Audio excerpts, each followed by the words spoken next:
Right, guys, we've got an absolutely blinding video for you today. Here. Way so tough with that bad boy tuck. I'ma get it how I'm living, I'ma walk the walk. Outline my lines, I rap through thought. What's going on, friends, and welcome back to Football Therapy with me, your host Jan, just making sure I'm in focus. I do hope you're doing well, really do hope that. Welcome back to Chelsea News. In today's video, we are discussing a bunch of things.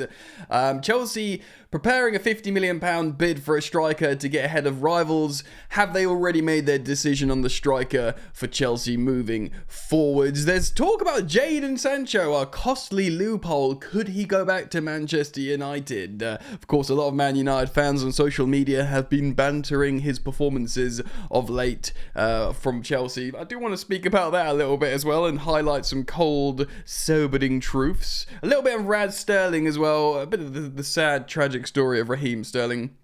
Lots to get into today. As always, I'll thank you for joining me. If you want to support the content, as my microphone's at the wrong angle, you can like and subscribe to this channel, Football Therapy. I also want to show you a little treat with a video I saw on social media of the away kit. So there is lots and lots to get into today. Settle in, pour yourselves a drink, and do just take one moment and listen to this special message.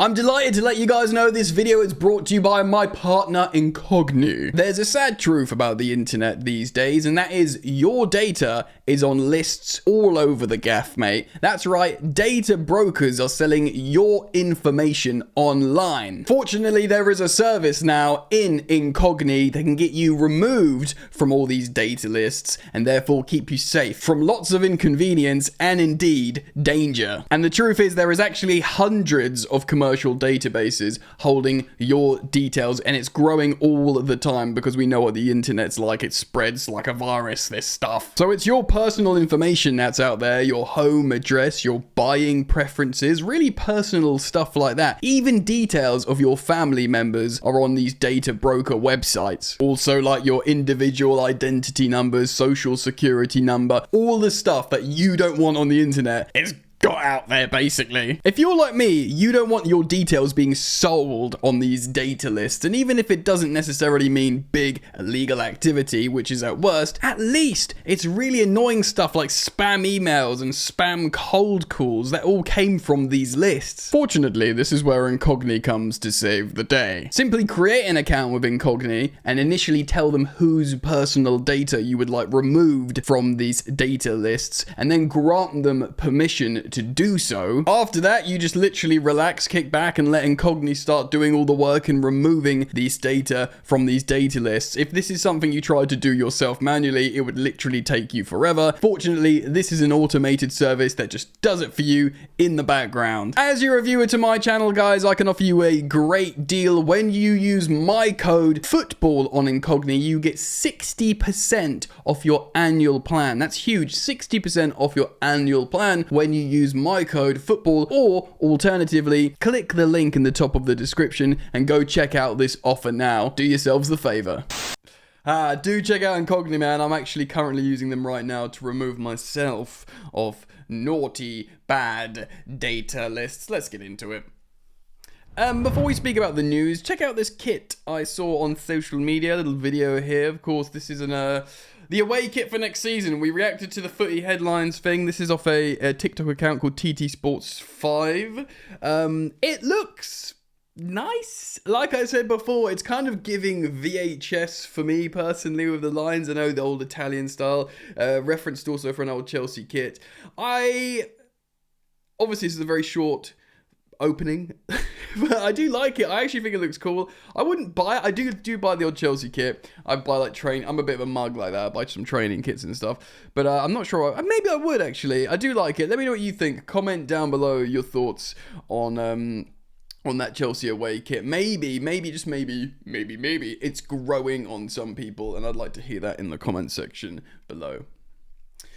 Guys, we're going to speak about the striker story, the exclusive from the boot room, a little bit on Jaden Sancho as well, but I do want to speak about something with Raheem Sterling, of course. This story coming from the Daily Mail. Look, more on the headlines than ever. Raheem Sterling, of course, Arsenal chasing a goal, needs an attacker to come on, and rather than bringing on a completely fit and available Raheem Sterling, Arsenal manager Mikel Arteta turns to defender Kieran Tierney to play at left wing. Left wing being the preferred position of Raheem Sterling. Raheem Sterling, the £300,000 a week man, who, by the way, his bowler account's a great guy, like a good professional, and was certainly once a wonderful footballer. It has to be said, we need to say that.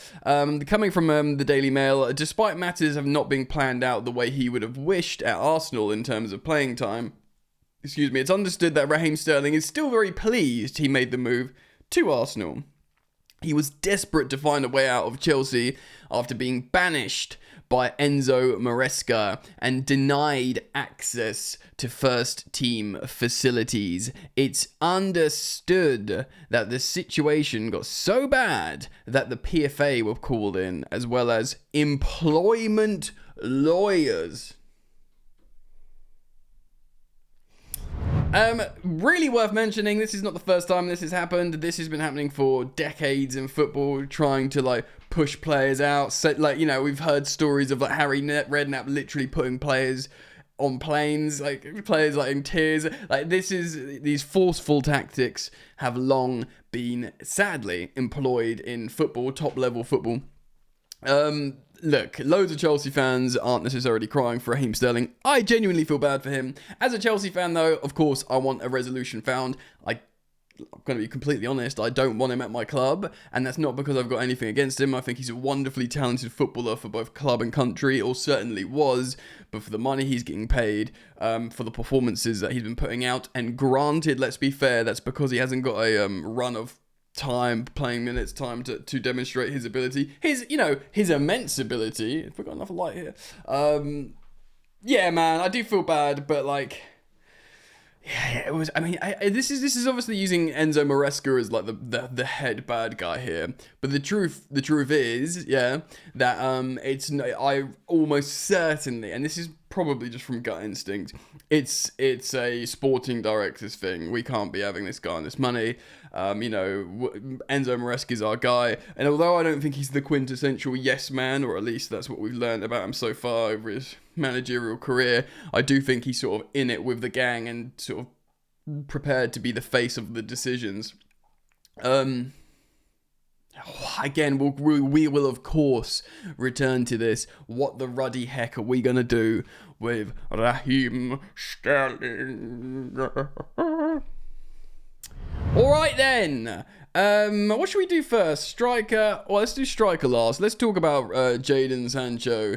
Apparently there's a loophole that Chelsea can pay a small amount of money and send him back to Manchester United. Now, what do we know about Jaden Sancho?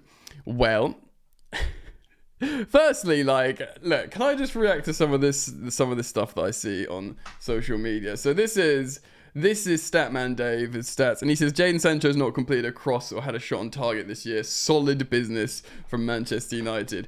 Undeniably, he's been in bad form, Jaden Sancho. Statman Dave is a Manchester United fan. When he says solid business from Manchester United, he is talking, alright, he's talking about a young player who's 24 years old, who Manchester United spent £75 million on after chasing for 2 years, chasing and chasing and chasing. They finally get him for £75 million. They pay him, Manchester United pay him £250,000 per week. So Jim Ratcliffe has just done an interview with Gary Neville on the Overlap Sky Sports thing, where I'm talking about Manchester United, saying we're paying him to play for Chelsea.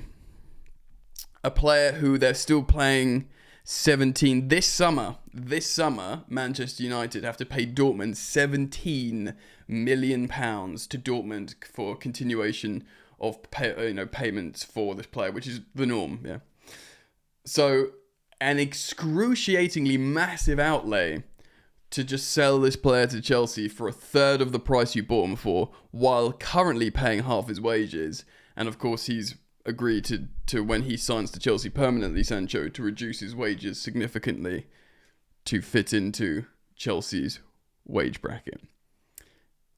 I think Statman Dave should be saying what an absolute colossal financial disaster from Manchester United. What an absolute massive, huge mistake that has hamstrung us to the position when we are in huge trouble financially, when we've laid off 450 people from our institution, when we've stopped paying lunches to our staff, because this is the kind of business that's got us in this position. And yes, he's been poor, but let's just do this.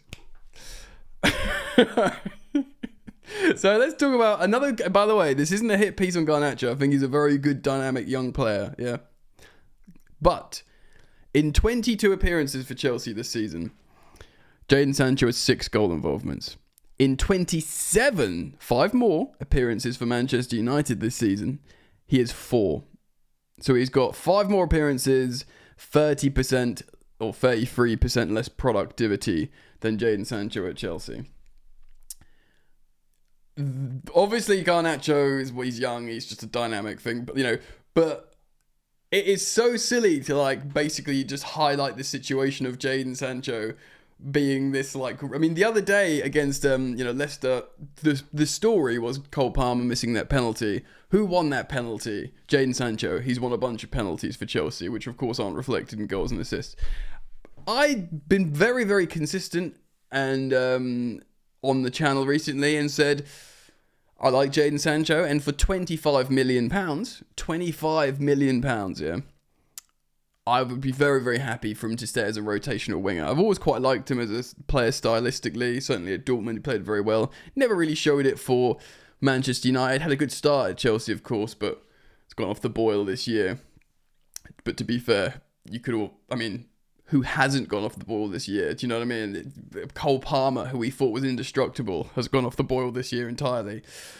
So it's a big story. I think personally, the fact how it's such little money and it's reduced wages, I'd be very, very, very happy to take Jaden Sancho. But let's be real, the sort of narrative from social media and a lot of Manchester United fans is one of bitterness purely due to the sort of just the financial ramifications of the negative ramifications of that purchase of Jaden Sancho for Man United, and how really Chelsea, even if you don't feel like Chelsea are getting the bargain of the century, Chelsea are getting a pretty darn good deal. So the good business, Statman Dave, who by the way I'm a big fan of, again not a hit piece on him, I'm afraid belongs to Chelsea, my friend, even still. All right. Striker situation. Not the sexiest name. This is not going to tingle your dopamine receptors, but we are going to react to a Boot Room exclusive from Lucas Arnold. And yes, it's Liam Delap. And you might recoil at, I'm a big fan of him personally. You might recoil at that number there, £50 million bid. That is all inclusive of add-ons, by the way. So maybe it's a £35 million that goes up to 50. We are going to react to it and see what it's saying, and then I can give you my thoughts. And of course, I'll always welcome your thoughts down in the comments section. By the way, it's worth mentioning, Liam Delap is a player that like football people love. Do you know what I mean? Like as in like people who work in football or whatever, ex-pros. Chelsea are now making to push to sign Ipswich Town striker Liam Delap and are keen to finalise a deal before the summer. TBR Football can exclusively reveal Delap enjoyed a brilliant campaign with Ipswich this season, and he is now being tipped for a place in the former Chelsea manager Thomas Tuchel's England squad. Yeah, it's tough, innit? Because there is, Solanke, Watkins, obviously Harry Kane. It is real tough to get into that Chelsea England striker role at the moment. Chelsea, of course, have known about Delap since his Man City days and actually considered moving for the striker last summer, having signed his good friend Cole Palmer 12 months prior. Delap's representatives are fully aware of the interest being shown, and Chelsea have been in communication since before Christmas. Yeah, I wonder if that's because there was an inquiry made to see if we could make a January signing for him. The England under-21 international, he's so young still, has emerged as Chelsea's top target, along with Slovenian superstar Benjamin Šeško, a player the Blues remain hugely keen on. Just on that, something that I've been firm on that I really want to reiterate. Although I do personally, I would go for a superstar striker. I would go for Osimhen, or I would go for Gyökeres or someone like that, if possible. I mean, really, it's just those two victors that stand out. I would personally go for a Delap over a Benjamin Sesko for a few reasons, because I've seen him operate in the Prem. I think he looks really, really good. Of course, he scored loads and loads of goals at under 23 level, playing for our manager Enzo Maresca, who's not going anywhere. So you got to think of it pragmatically, right, in that sense. Chelsea want Liam Delap as soon as possible amid rival interest. That being said, Graham Bailey, the Boot Room football chief correspondent, understands that Chelsea are ready to try and seal a deal with Ipswich prior to the summer. Getting it done in the background. Chelsea have been informed of substantial rival interest in Delap, meaning they are keen to secure his signature as soon as possible. Yeah, lots of teams are interested. However, it's understood that Ipswich are not in a hurry to do a deal before the summer, given the level of interest that is being shown. Ipswich signed Delap in a deal worth just over 20 million quid. A lot of money. But that deal included a buyback to Man City for around 40 million quid, as well as a sizable sell-on fee worth 20%. So yeah, this is smart business for Man City, and this is of course what Chelsea have been trying to do with all their young sales as well. Like a 20% sell-on clause. Essentially, you make money if they've been sold again, then they do well. However, City are not planning on bringing Delap back, but they feel that they can make a bigger profit from re-signing and selling the striker. That remains an option. So yes, if Man City feel like they can buy him for 40 million with their buyback clause and then sell him for 60 million, it might be worth doing. But of course, Delap has to agree to that, and if he catches wind that he's being used as just this bargaining chip, he'll say no. Even if Man City say, don't worry about it, we're going to give you a contract of 200k a week, and if we don't sell you, you're just earning all this money. We'll find a way, we'll loan you out. But of course, that's still, you would have to say, not alluring for the young player. But yeah, and that's apparently reportedly unlikely at this stage. Sources believe that whilst Ipswich do not want to do a deal now, Chelsea are ready to tempt them with an offer around £50 million, including add-ons. And yes, I can hear you shouting through the screen. 65 million, was it 65 million pounds for the Osimhen clause? Gyökeres is going to be available for a discount price. They'll probably be, not including add-ons, those prices. Maybe, I'm speculating, this £50 million including add-ons is £40 million for Liam Delap with 10 millions of add-ons. And that's possibly like playing in the Champions League for the next few years, or scoring over, 10 Premier League goals every year. I don't know, whatever. You can make them up, the add-ons. Possibly. Again, remember, I'm reacting to the news. I would sign Osimhen, but if we don't sign him, I personally would be very happy with Liam Delap, because I like how he plays. He looks like something that we don't have. And, he scores more than 1 in 3 for a side that will get relegated in his first season as a very young man. I mean, I've seen him also playing games where he just doesn't get the ball where he should be getting the ball, and he just basically fills a void for me. And of course, Enzo Maresca knows Delap since they're working at City together. And remember, again, to reiterate, when he did play for him at youth level, he scored over a goal a game. It's youth level, but not all strikers do that. Good strikers do that. You think of your players like, I think Tammy Abraham and Dom Solanke did that for Chelsea. I mean, both very, very successful career strikers. Do you know what I mean? Dom Solanke was just sold for £60 million. And he's 27 now. Do you know what I mean? So, or 28 even. Dom Solanke, he's much older. So, I like it. Again, I don't have like a Chelsea vision board in front of me where I go, one day, hopefully we can sign Liam Delap. But, we got star quality. We got star midfielders, Caicedo, Enzo Fernandez. I still look at Fofana and think he's a bit of a superstar. Cucurella looks like the best left back in the league. Santos is coming. Esteval's coming. Lavia's coming back. Reece James is now a good midfielder. Do you know what I mean? Like, Neto's a very high level player. We're going to sign probably another superstar wide forward. Strikers at a premium. If you find one that functionally makes you better, then boy howdy, I'm down, MFers. Guys, let me know what you think. though, please do leave your thoughts, feelings, musings down in the comment section below. Do go check out Incogni. It's a wonderful service. Like I said, I'm using it, so I'm very, very pleased with it. I'll pin a comment or click the link in the top of the description to go check out Incogni and get yourself that service. Of course, with my code, 60% off your annual fee. Amazing deal. It is an amazing deal, and I hope to see you guys back here very soon. Peace.